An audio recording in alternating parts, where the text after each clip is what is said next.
Alright, so today I want to show you how I would start breeding ball pythons with a budget of $2,000. I've actually had quite a few people in my live streams and underneath my videos. A lot of people have been saying, hey, I'm thinking about breeding ball pythons. What equipment should I buy? And which snakes should I buy to get into ball pythons? Let me tell you, there's probably thousands of different approaches to getting into breeding ball pythons.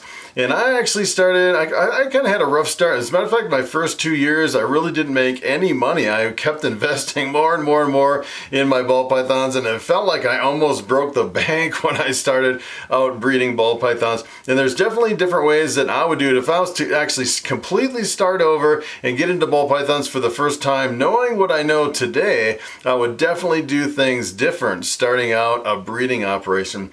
So today I want to jump over the internet and I want to show you the equipment that I would buy and some of the snakes that I would buy starting out a ball python breeding operation with a budget of $2,000. Alright, so I'm going to jump over here on Morphmarket.com, and the first thing I want to start with is which snakes should I buy? That is pretty much the number one question. A lot of entry-level ball python breeders are asking me this. They're saying, hey, I want to get into ball pythons. Which genes should I invest in? And should it be a recessive project or should it be a co-dominant project? And it's kind of interesting. What I would actually recommend is coming over here on Morphmarket.com and using their search filter. You can actually search for ball pythons filtered so you can only see just the females and sort by the oldest females over here. And as a matter of fact, you can actually set a price too. So, you know, a lot of times the old females, the really big ones that are ready to breed, you can actually spend like thousands and thousands of dollars and just blow your budget just even on one single female. And keep in mind, you still need a male and you need all the equipment with it too.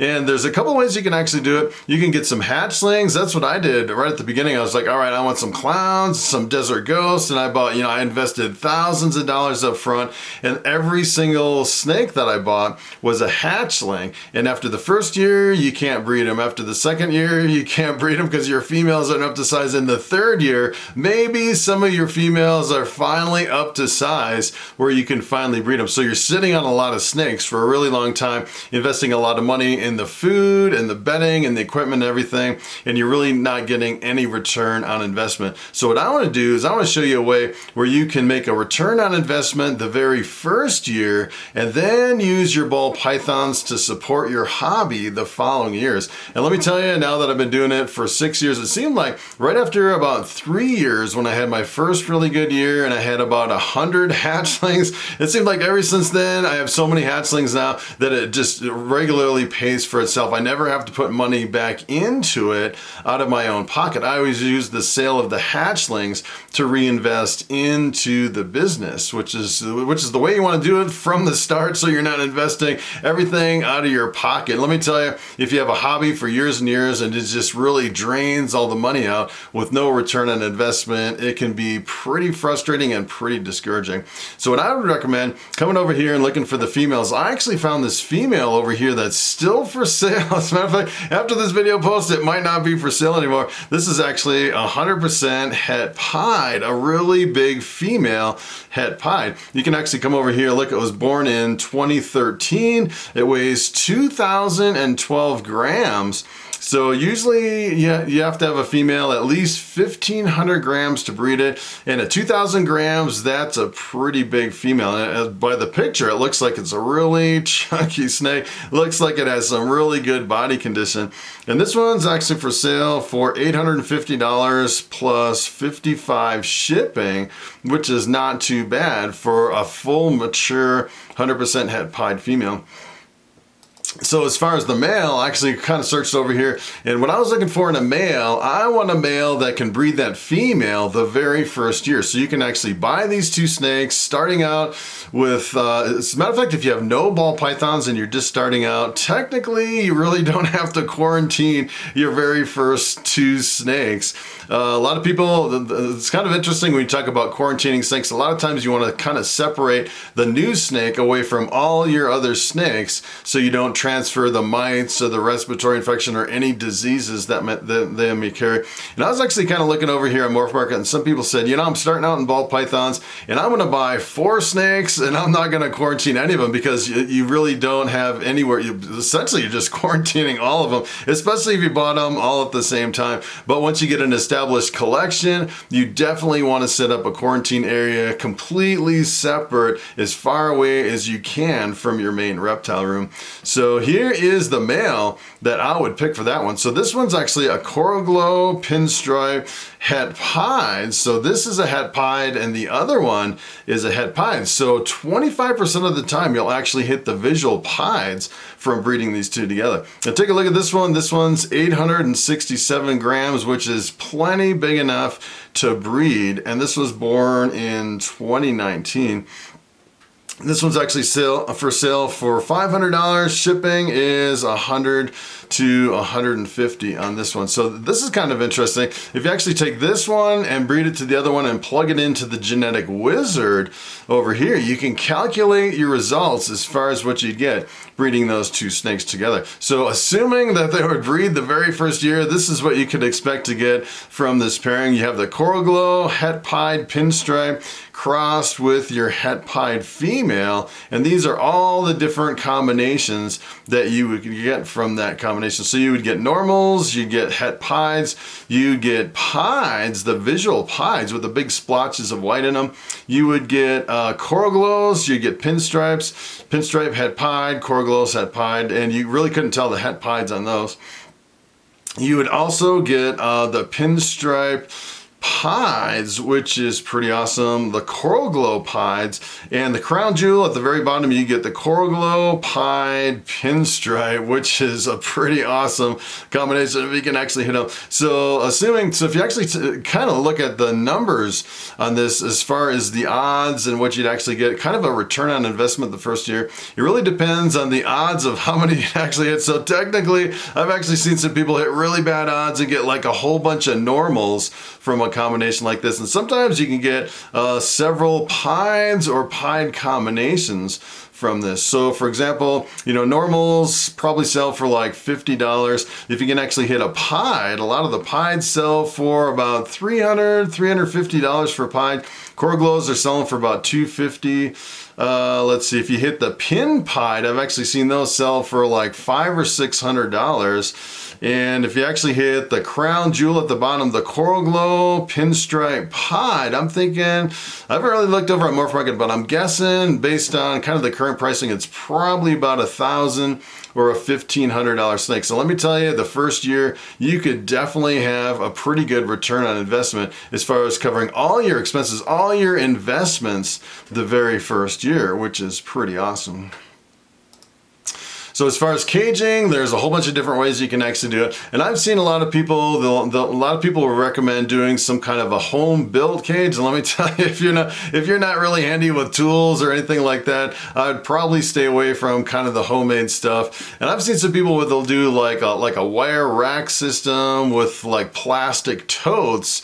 That is pretty much the cheapest way to go. But what I actually prefer, I prefer to have some really professional caging right from the start. And that's the way I built my entire collection.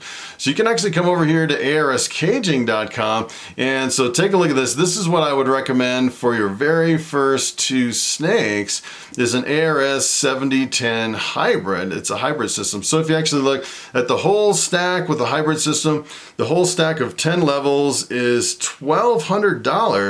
But you can actually buy individual levels one at a time for $120, which is pretty awesome. So what you'd actually do, you can come over here and buy 2 levels at $120. Then you would need the wheelbase. So if you actually look at this, you're just buying 1 level right in the middle of the stack. And then the wheelbase is just the bottom part of the wheels over here. And then every time you bought a snake, you can actually add just 1 more level and it would only cost you $120. And kind of the cool thing about this is it's on wheels. You can wheel it around. It's really easy to move. And it actually comes with the tub and the drink holder. And it actually comes with the heat panel in the back. So you don't have to worry about, you know, the water bowls or the hides or anything like that, or the decorations. It's a pretty much self-contained unit. And these ARS ARS 70 series tubs are big enough for an adult ball python their entire life, unless you get a really unusually big ball python. That's like, I'd say you could probably go up to like maybe 3,000 grams, maybe 3,500 grams and something like that. I actually have some of my females, it's kind of rare, but a couple of my females are like 5,000 grams, and that's pretty much too big for a tub like this. But I'd say in most cases, most females won't outgrow the 70 series tub. And you can actually see, like on the bottom, some of the construction as far as the tub is pretty much the same racking system that I have behind me at the beginning and end of all my videos. So you can kind of see the construction. It's a pretty awesome system. So here's another thing you need if you actually get that ARS 7010. You'll actually need some deli cups. And these fit in the little drink holders inside the tub. And let me tell you, this is a pretty awesome setup. You can actually switch these up. These are disposable cups. What I actually like to do is I clean all my own cups and reuse them. And in the morning, I'm actually chopping up lettuce for my ducks and chopping up a bunch of veggies and stuff for my tortoise. And at the same time, I'll actually just clean just a few cups, like 5 or 6 cups every single morning with my other chores. And I'll go through with all the tubs. I have like I think I have like 41 ball pythons in here, and it's really easy to keep on top of cleaning them. And as a matter of fact, I'm cleaning more cups than I actually use with my ball pythons. So I kind of go through. A lot of people just kind of recycle these or dispose them. It's really quick. And for $48, you can actually buy a pack of 500 cups, which will last you a really long time. If you only have 2 snakes, let me tell you, that'll probably last you the rest of your life until you get a lot more snakes in your collection. It's a pretty awesome deal. All right, so for the thermostats, what I would actually recommend is I'd probably go with the least expensive. As far as, I would say this is kind of the least expensive that I go. I wouldn't go with the really cheap ones. I've seen some of the jump starts that you can actually get even cheaper than something like a VE100. But the problem with the really cheap ones is a lot of times they don't have all the protection in the thermostat. So sometimes if they fail, they can fail on the on position and cook your reptile. You definitely don't want that. This has all the protections built in.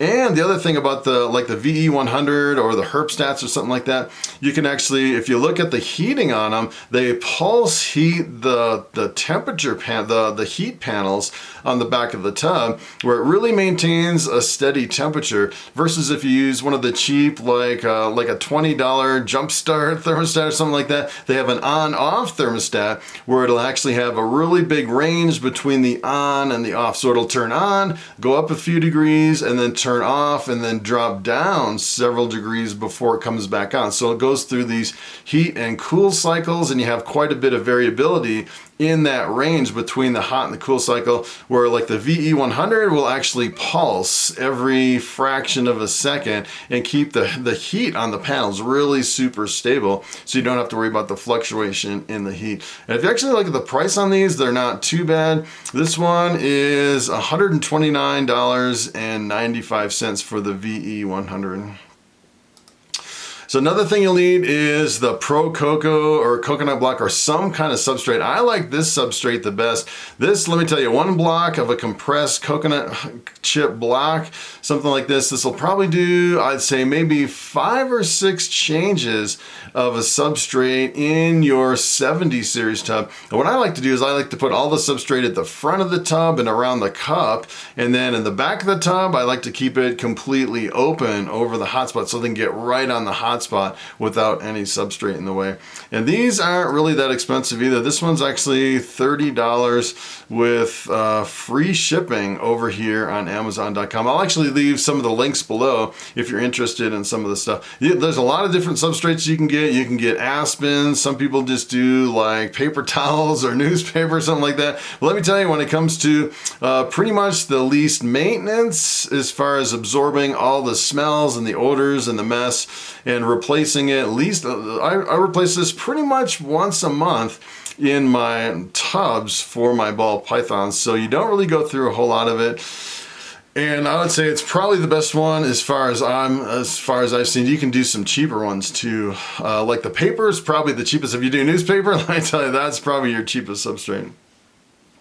So if you actually add up all the different things that we actually just talked about, the snakes, the coral glow pinstripe het pied for 500, the het pied female for 850, the ARS 7010 with the wheelbase, 2 levels and a wheelbase for 350, the deli cups, the thermostat, the coconut husk, it comes to $1,910, and that doesn't include the shipping. So you'd have the shipping with the snakes that would probably bring it up about 100. You'll also have a little bit of shipping on the ARS 7010. So just a little bit over 2,000 if you include shipping and tax and everything like that. So not too bad for an initial investment.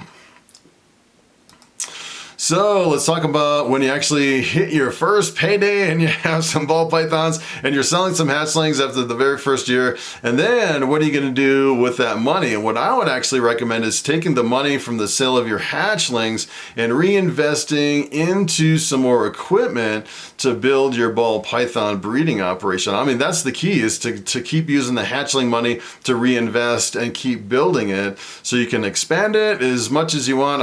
I've pretty much expanded here my collection as far as I want to. I can hold about 155 snakes in here. Don't really want to expand it more than that, but to get the money to expand your collection, you definitely want to use the money from your hatchling. And one of the things that I would recommend is buying one of these hatchling racks. You can actually buy a whole rack over here. It's actually a 13 level system for $1,650. Let me tell you, these racks can be pretty expensive. This is like kind of the higher end racks, but kind of the cool thing about this too is, say for example, you had a really bad year, your first year, you hit a bunch of normals, maybe a visual pied, something like that, you made a few $100. You can actually come over here and buy a single level for just $127, which is just one single level, which would be 3 tubs, and then you'd have to buy the wheelbase for 110. So it's actually more economical to buy the whole thing. I think it's a better discount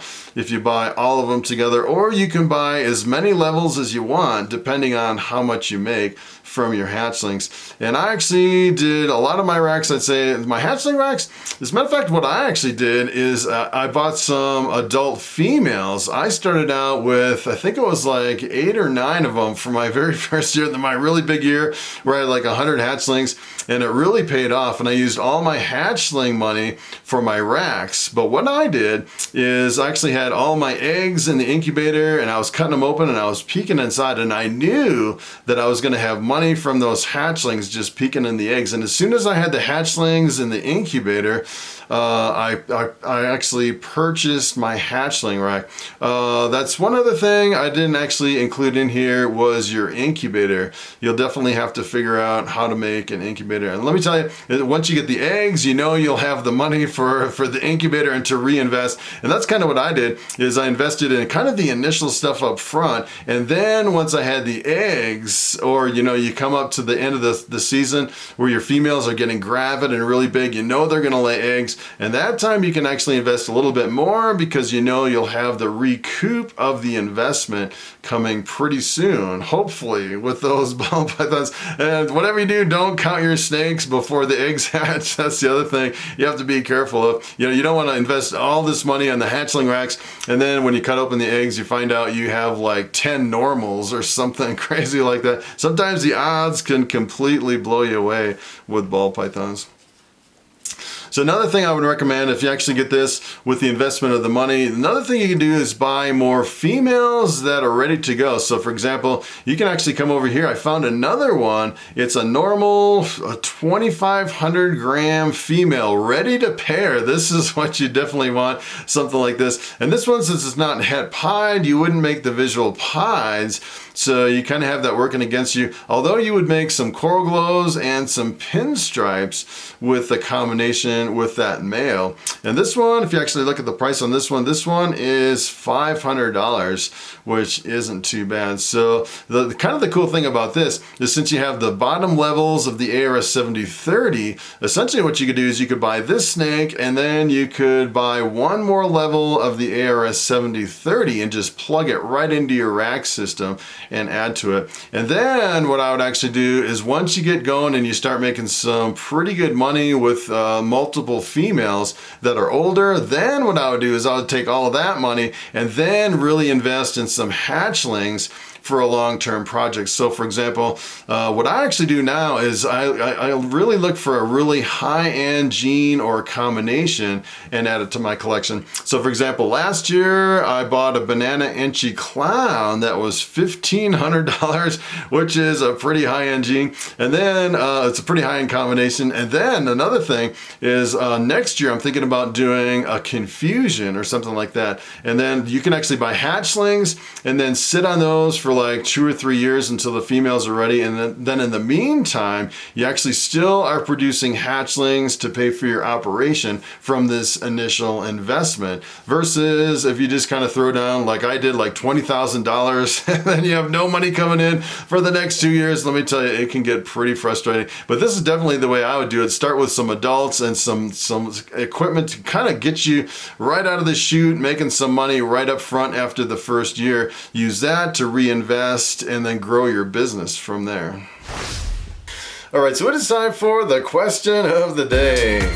And Alan Stone asks, can you explain what het is? And that is a very good question. So het is short for heterozygous. And normally in ball python lingo, when we're talking about hets, we're talking about a snake that contains one copy of a recessive gene.